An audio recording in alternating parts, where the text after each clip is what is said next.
How are we doing, everybody?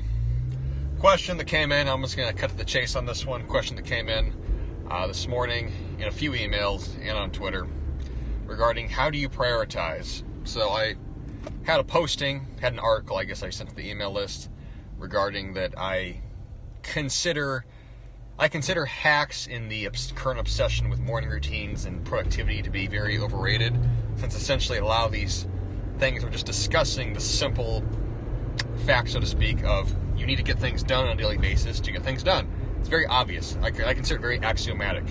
Telling people that having routines is productive or that being disciplined is useful, I would think that would be obvious, but apparently not. That said, the question that did come in was, how do you assess priorities?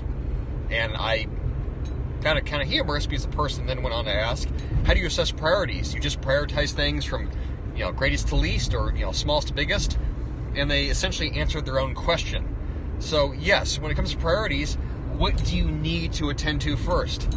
I don't think this should be a complicated subject. Prioritization are just things of necessity and things of importance. If you need to do something, you need to do it. If something is essential, then it must be done. If you're trying to evaluate your life and figure out on a daily basis what should I be working on, well, what is shitty for you right now? As I often use the example, if you are financially fucking broke and your health is a mess, that should probably be a priority. If you have people that depend on you for sustenance, for shelter, for food, for warmth, you have kids, having a job then as a man, it's probably a priority. You need to provide for those people. If your goal is to graduate college and you want to get a degree, grades are probably a priority. These things are very self-evident. The overcomplication that comes with, I guess living now is something that is fascinating to me. The whole concept of adulting, where we are, a grown generation of 20 and 30 somethings, yet we lack these basic life skills in regards to how we organize our time and execute and essentially just work and live. I don't know, it's baffling on a certain level. I get it, but it's not something I can personally relate to. I've never had an issue with trying to figure out what's important to me in my life at any given time. I know what I need to do. I know I need to pay my bills. I know I need to pay rent. I know that my health is important to me because that supports my ability to work and get things done. So I do those things. If you're trying to figure out what's a priority to you, what do you want to have happen and what do you need to have happen? That's all you have to ask yourself. And then you just organize it into essential tasks each day and you execute those things. Don't make it overcomplicated. What do you need to do? Do it, be consistent in doing it, don't get distracted. That's it. That's your 4 steps. That's everything. If you apply that to your life, things would change if you're not doing that already. If you're looking at your life, in totality and you can't figure out what's important to you, fuck. You need to ask yourself some hard questions as to how and why you can't figure that out in the first place. Are there questions all about this? I'm not sure why this is a topic of discussion, but I got asked this question literally 10 times in emails, on Twitter, and I don't know, I'm kind of at a loss as to how it's a question in the first place. So your comments are appreciated on this. Why is prioritizing difficult for you? Tell me. I'm legitimately asking.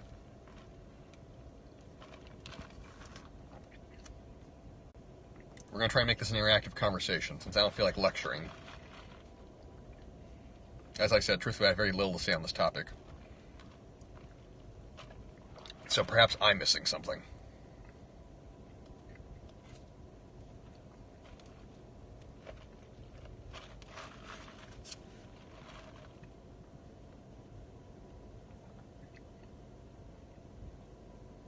Or not. Yes, no, maybe so, ladies and gentlemen. This is your time to talk.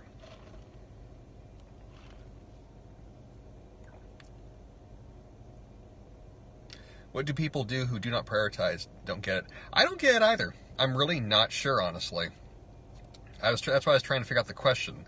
Since the people that ask the question always answer the question. That was the irony. How do you figure out what's important? You just said it. You do what's important. How old were you when you read your first copy of what's the Red Pill? What book are you referring to? I have no idea. People don't like thinking for themselves, so they ask you instead. I suppose on a certain level, but as I tell people, and I think for those of you guys that follow me regularly, you get this. I'm not here to tell you what to do. I have no fucking idea what you should be doing. My goal is that you ask yourself, my goal is that I teach you how to ask yourself the right questions, and then you're able to execute the right things. What that means to you on an individual basis, I don't know. You tell me. You have to figure that out for yourself. I don't have answers.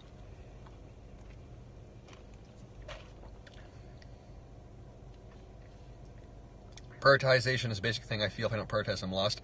I think everybody is. What's your advice for someone wanting to start strength training? Start basic.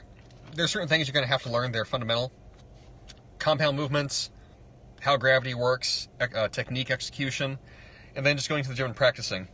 The thing with training, like anything else, is that everything's practice in the beginning. You cannot expect to be good at something you've never done before. So when you're learning how to do push-ups and pull-ups, when you're learning how to squat, bench, deadlift, when you're learning how to use machines, everything is this repetition, everything is preparation, everything's an experiment. Hopefully, as you learn the right things, you will improve and get better. Ideally, practice, practice, practice. But the initial breaking in period, it's all foundational stuff. It's nothing that you want to overanalyze and be pedantic about. And am I doing this right? Yeah, hopefully, if you have a good teacher, you are. What are your thoughts on Roll? Roll is one of the godfathers of the, I guess you'd say, the red pill movement. Obviously, his work has been, highly substantiated, and his work and his breadth of work is massive. So, I mean, the guys that exist today, all of us that exist today that get, allotted into, I guess, the general RP sphere of influence, like, his stuff provided the foundation. So you have to pay respects to that always. And then, obviously, it's been highly, highly, highly insightful.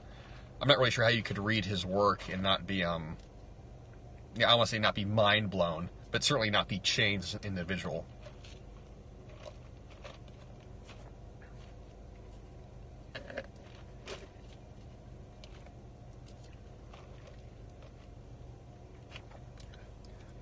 Dancers are quite strong. Do you know a resource on how they strength train? Most of them don't strength train. I'm a ballet dancer. How I train is unique to me. So the dancers, there's various books that have been written about, dance training, but dancing is one of those things that is so activity specific and so strength and endurance specific that there's no way you could, to train like a dancer, you just have to be a dancer. I'll say it that way. It's very much akin to, let's say, like it's very much akin to any like high level sport, basketball, boxing, martial arts. It's kind of a misnomer to say like, well, could I train like a fighter? Not really, unless you literally just learn how to fight. So there's nothing you could do in a gym that will ever replicate dancing at all, period. Nothing. There are things that you can do to prepare your body, basic strength training, very fundamental basic stuff, compound movements, and nothing fancy at all. But in regards to, the look of a dancer or the look of any kind of athlete, I compare dancing to combatives a lot because they're very similar. Dancing and fighting, just same thing, just different intention. You cannot look that way unless you are doing that thing. Anything else is a pale imitation of it. So in regards to training in the gym, no. I would just tell you, like I said, foundational movements, be strong at those things, see where it leads you. How long did it take you to grow your hair to its current length? I started growing it in April of last year when it was like buzzed. I have no idea how the haircut system works. I guess that'd be like a 1, a 0. So I basically had a completely shaved head in April of last year, and now it's this length in November of this year.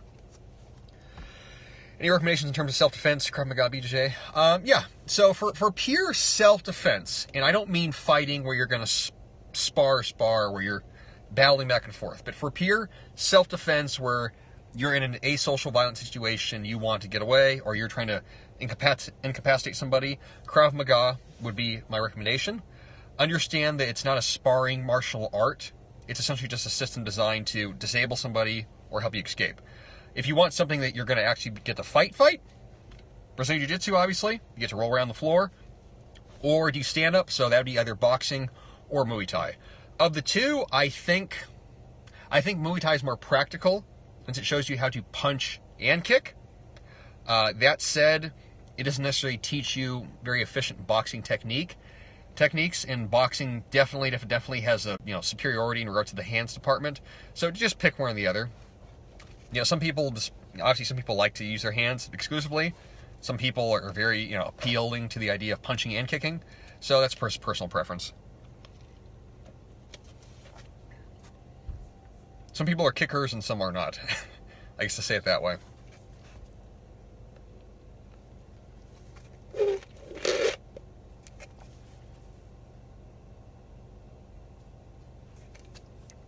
Anything else, ladies and gentlemen?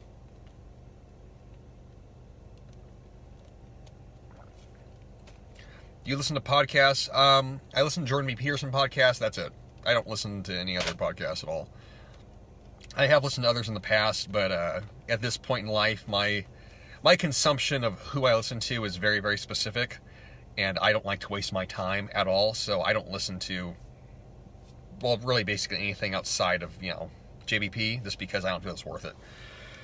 How's the project compiling your tweet storms on reading materials? Referring to what? Tweet storms on books to read? Or tweet storms compiling them for reading for their consumption? I have hired a person to compile all the tweets in general and all the tweet storms into actual, how should I say, interconnected conversations. So those are going into a books that I'm working on. You're the only person I know who answers questions like this following. Appreciate it. Yeah, you guys are welcome. I could say at a certain point, maybe, this is going to sound asshole-ish, but, maybe I'll get famous, or not famous, but, as your audience grows and your audience grows, your time becomes more of a premium. But my idea is with doing these periscopes or making myself accessible is that you guys see that I'm a real person, essentially. I don't talk about how authentic I am, so fucking authentic, I'm the most authentic. You just have to be. You have to be. And I think, appearing on video live, obviously you really can't hide who you are, so easy a caveman can do it. Trump 2020? Yeah, most likely. I'll make that prediction, I guess, if you want to say.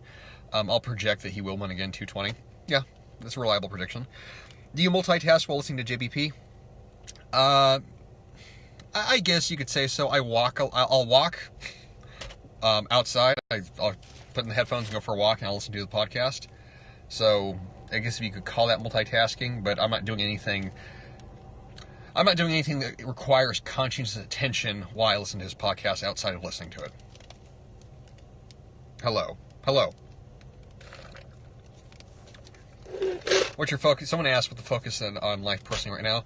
My focus operatively, I guess with the professional stuff, working on the book I'm working on right now, growing the audience, and then just my journal sphere of clients and, other income sources, I guess you'd say, income streams that I have.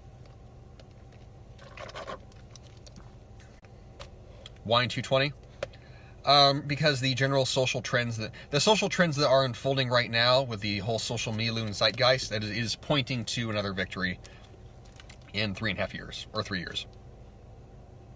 I honest to God, I really don't want to try and analyze that in depth because it's going to be a lot of things. I'm going to preface. What time do you wake and go to bed? How many hours of sleep on average? I get 8 hours of sleep a night. 8 hours of sleep a night. I have very late hours. A lot of times I'll fall asleep at 2 a.m., wake up around 8. Okay, I take that back. It'll be 6 hours. And I tend to take a nap in the afternoon. So I guess 7 hours to sleep total a day. Yeah.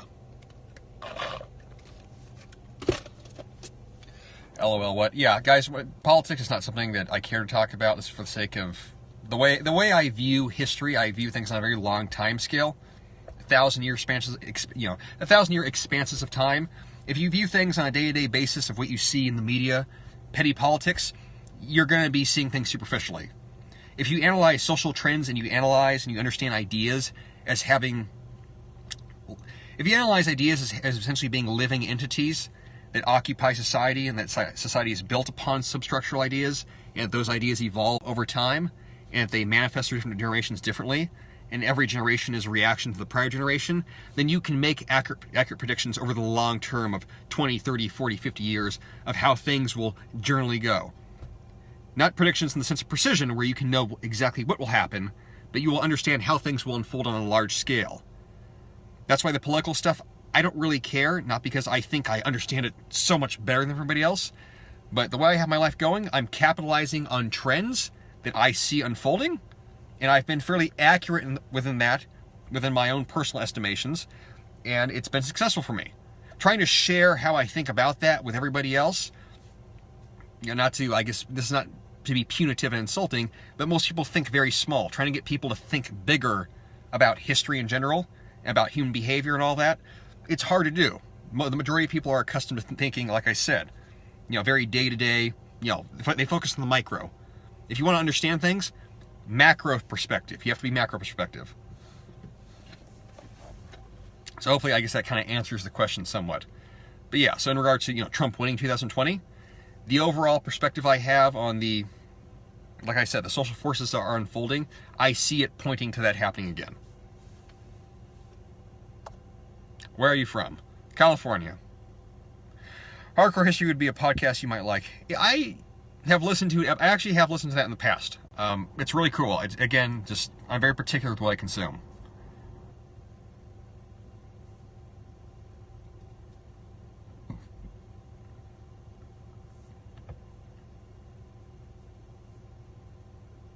Cali boy. Good for you, my man. Yeah, I love California.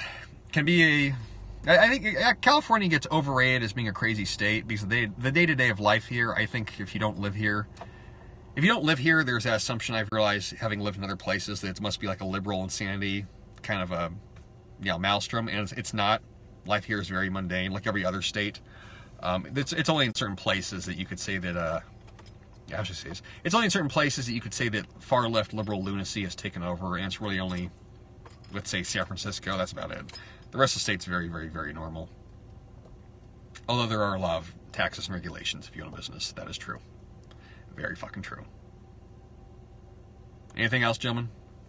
And ladies, since I think there's, according to my statistics, that, 20% of my following's female, so there's always some girls around. Thank you, Twitter Analytics.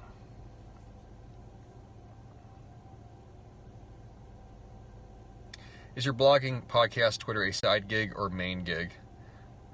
I guess a side gig. I don't necessarily have a main thing, per se, honestly. The way I've constructed everything's kind of relatively equal to each other, so it just depends on what I put energy into. Twitter has proven to be the most profitable, let's say, so that's what I've focused on the past year. Although, if I got kicked off Twitter tomorrow, then I just switch over to YouTube and Snapchat, so. How often do you do two-a-days at the gym? I don't do two-a-days at the gym. They're fucking pointless. The two-a-days, I'm not. Why do you guys ask that question? Honestly, I'm not mad about it. I'm just intrigued. Two-a-days are they're kind of redundant, or just I should rather probably say pointless. If you're training twice a day, unless you are an athlete and you are literally training for a sport, where you have your training plot out into different prioritization blocks of skills, of strength conditioning, of power, etc., etc. Going to the gym twice to lift weights is just, again, like I said, waste of time. You can get everything done in one session. Unless you're breaking up where you're doing, I guess, lifting and then doing cardio separately, you consider that two a day. But otherwise, no, I don't recommend two-a-days for lifting. Can you show me your muscles? Okay, you're getting blocked. What do you people show? Who are these people that show up? Looking for a new book recommendations. About what? Are you a personal trainer? Yes. Yeah, book recommendations, guys. What kind of book? I'm not of the mindset to just recommend, fucking success books. Classic history. Are we talking Western civilization?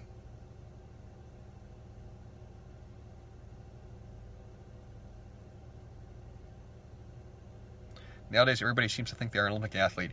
Yeah, I've trained very high-level athletes, and the majority of human beings, the average person has no fucking idea how superior an elite-level athlete is, honest to God. It's not even a comparison. Yeah, I've seen it. I've had athletes do things in the gym that, compared to a Joe Schmo walking in, you just can't even fucking believe it. How much more physically just powerful, strong, fast they are, honestly. The only way you'd really realize it unless you saw them perform or just train them. So, I've shared that with you guys before, at least on the email list, where you can't make that comparison as to what an elite person does versus the average person. It's not really a comparison. What are your thoughts on GSP doing only gymnastics and looking for strength? If it works, it works. Honest to God, he's a very good athlete, and he's done more for that before he ever got into doing that, he also did traditional strength conditioning. So that creates a whole contextual confusion conversation where his athletic ability apply to gymnastics and Olympic lifting was not built by those things. It was developed prior. So that's going to skew the results he gets. From a standpoint of if you had an absolute beginner and you had them start Olympic lifting and doing gymnastics as an adult with no prior training background, they wouldn't get the same results. But you also have to compound the fact that he's also, a good athlete to begin with. He's been training a long time. Like I said, he was training for years prior, using more arguably traditional methods. There's a lot of confounding factors that go into that.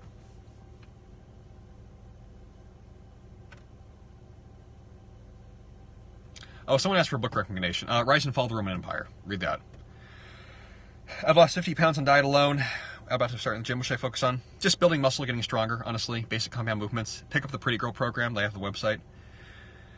Need a training plan for a beginner who can't see his feet anymore. I really don't have one. For people that are really obese, I don't have any programs for that. Gyms are the strongest best athletes pound for pound. They're also the smallest athletes pound for pound. Again, confounding factor. When you're only 5'3" and you weigh 150, no shit, your strength to weight ratio is going to be off the charts. Do you recommend test injection? Not without a whole bunch of fucking blood work and whole lifestyle analysis of whether that's appropriate in the first place. Context question. That's not a yes-no question. What was I saying? Yeah, for people that are obese, it's hard to make training recommendations because their mobility can be so inhibited by their weight that going into a gym, you end up modifying everything. I've had obese clients where all they could do is push a sled and do assisted squats. So, that's not even worth making a program out of. Yeah, it'd be, what am I going to write down? You're really fucking fat, do these 2 movements because you can't do anything else, basically. To be mean about it. Where would I need to live if I want personal training from you? Southern California. So, if you are obese, that said, what do I recommend? Since, to be sympathetic, walking, and then, honest to God, just machines. Because that's usually all that, you're able to do, that, they can do. So, go with those 2 things. Walk a lot, start using machines. Diet, obviously start trying to lose the weight. And then, the overall training paradigm is no different in regards to you want to get stronger, you want to build muscle, but you just have to modify to do what you can. So, good question. That's a good question. Yeah, working with obese populations is always very specific. Can you talk about how you approach uncertainty in your life? I'm very, uncertainty in regards to just feeling uncertain. I'm very intuitive in the sensibility that I go by my gut instinct for how I live.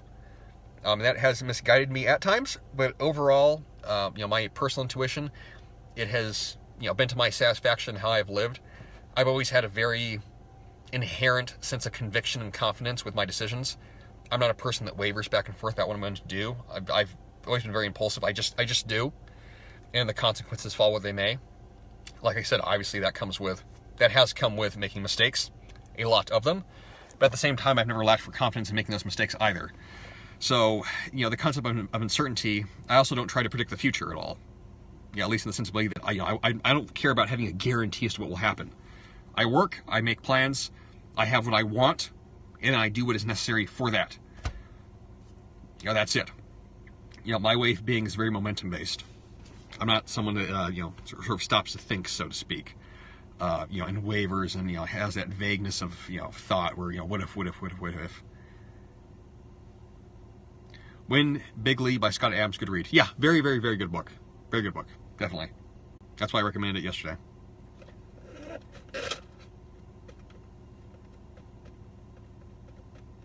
Cool. You're very welcome. I'm not really sure what question you asked, honestly, but you're welcome. When Big Lee by Scott Adams. Yeah, like I said, definitely a good book. I would suggest everybody read it. You can read it in a day. I read it literally in an hour. Fast read. If you're any person that has, how should I say, let's say has a business or someone that is trying to market yourself in any fashion, present yourself publicly, or really just understand the climate of society at large, I would definitely recommend it. Very, very insightful book. Or as I said in the email, his insights are insightful. Anything else, guys?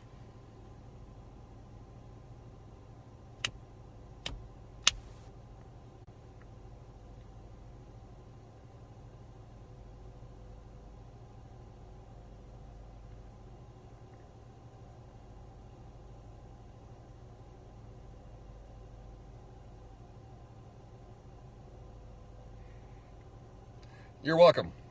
Yeah, for strengthening knees, just the thing with knees in general, people always focus on, the sort of the anterior portion. My knee hurts, knee pain. Your hamstrings highly affect your knee health. So if you get the, distal portion of the hamstring stronger, like I said, leg curls basically, that does a whole lot. Are all athletes on juice? All of them, no. A lot of them, oh, fuck yes. Definitely. Yeah, not even necessarily for performance enhancement purposes, but just for general recovery. Especially for, football players, offensive, defensive linemen. They get so beat to fucking hell every single week that, having an artificially augmented hormonal environment, you kind of need it to stay alive. Otherwise, you're going to be in pain. More pain than you're already in, so.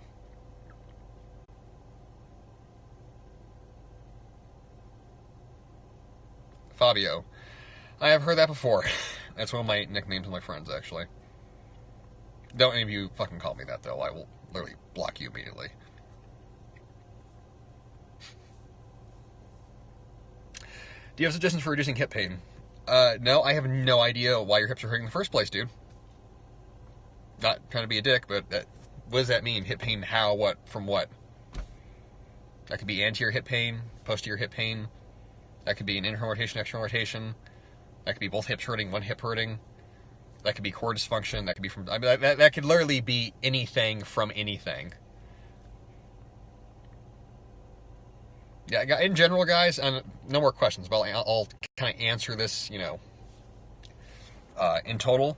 Any kind of pain that you have in your joints, whether it be shoulders, hips, back, et cetera, there's no way to know what it is unless you assess a person. So unless I was to assess you, watch you move, have you do a whole bunch of foundational movement patterns, see you, like in gym clothes, see your muscularity, tonicity, all that jazz, I can't make any estimation. Like, there's no way.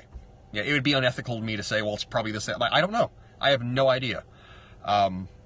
You have to do I'll say diagnosis, I'm not a doctor, but you have to do a hands-on assessment to figure out any kind of pain, movement dysfunctionality at all. Otherwise, it's just a shot in the dark. That's why those questions in general, you guys know when you have asked me this in the past, some of you, when my shoulder hurts. I don't fucking know what that's from. No idea. Just like a car. Yeah, it is like a car. Yeah, I don't like to use the car analogy, but again, it's like, yeah, you could say that. It's like a car. My car's making a noise. Okay, that could be anything inside the car. Unless I open it up, I don't know, and I can't really tell you what to do. So keep that in mind. If you want to still ask those questions, email them to me, and make sure you include a detailed description. And also, don't necessarily expect me to answer with as a what to do, because again, I'd have to tell you, I basically would tell you to go see somebody that's a specialist or it's a personal trainer and have them look at you. My belly is very big and tight, not floppy. Is it something I need checked out? It sounds like you just have a whole bunch of fucking probably fat stored in your internal organs, so lose weight. Or, you could just fucking die, prematurely. Alright, good questions, guys. I'm gonna go train now. Adios.